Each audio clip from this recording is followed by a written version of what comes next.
Dixie State University is hosting a powerful display of clothing showing what women and even men were wearing when they were sexually assaulted. It is really not about what people were wearing or who they wear, what their identities are. It's not about the decisions that they made or didn't make at the time. This is all about the person who caused the harm. The display panels are part of a traveling exhibit dispelling myths about victims of sexual assault. So these are some of the myths. Rapes are committed by strangers in dark alleys. Rapes are rare. It can't happen to me. Men can't be raped. Rape is an act of uncontrollable passion, and the best way for survivors to get over a sexual assault is to act like it did not happen. These are all myths. Any person of any gender, age, race, class, religion, occupation, physical ability, sexual identity, or appearance can be raped. It is my display. These aren't my exact clothes, but this is basically what I was wearing. It was just a regular black jacket and gray sweatpants, and I wasn't trying to impress anyone. I was just trying to be comfortable at the time. So. Alyssa Ferguson was sexually assaulted just 10 months ago. She said while therapy has helped, her fears never go away. I still quiver every time someone touches me in the most innocent of ways with no intention of harm. A simple hug from even my own mother is usually unwanted and requires moments of preparation before I hug back. I'm 17 years old, and going on a simple date with a cute boy is no longer exciting.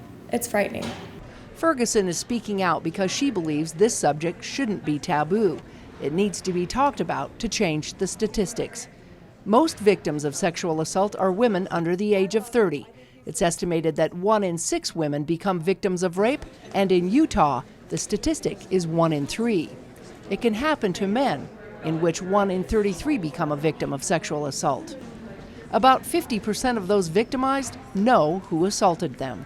The first display, how can anyone look at a child's pajamas, just a little nightshirt?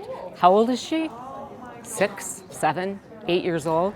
Unimaginable is what it is. And I think it needs to be in people's faces to really understand that. How can people do these things? But sexual assault is about the aggressor, not the victim. It's their need for power, dominance, and control. It's really crazy because most people think that it's the women, what they wear, and how that calls the guys, but it doesn't really mean anything. Like coming from all this gear, like this girl had sweatpants and a regular shirt on, and she was abused.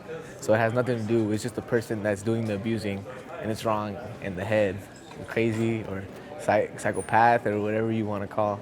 It happens more often than you might think. At least 3 women are sexually assaulted every 5 minutes, and 2 out of 3 go unreported.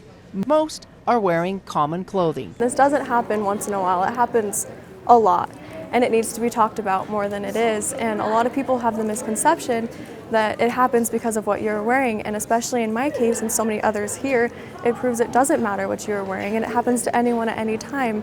And I just think it's a great example of that. Sadly, out of 1,000 cases reported, only 6 assaulters are incarcerated for their crimes.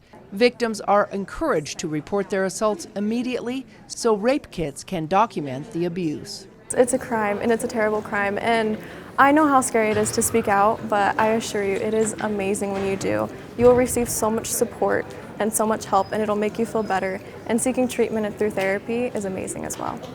The What We Were Wearing exhibit started in Kansas. It's patterned after displays on Midwest campuses, only these are local stories. The idea is to let people know that no means no, no matter what they are wearing. What did this poor victim do? And the answer is they didn't do anything. And that's what's so important to get across. The exhibit will be at 3 locations on campus, a week at a time. From Dixie State University, Melissa Anderson, CEC News.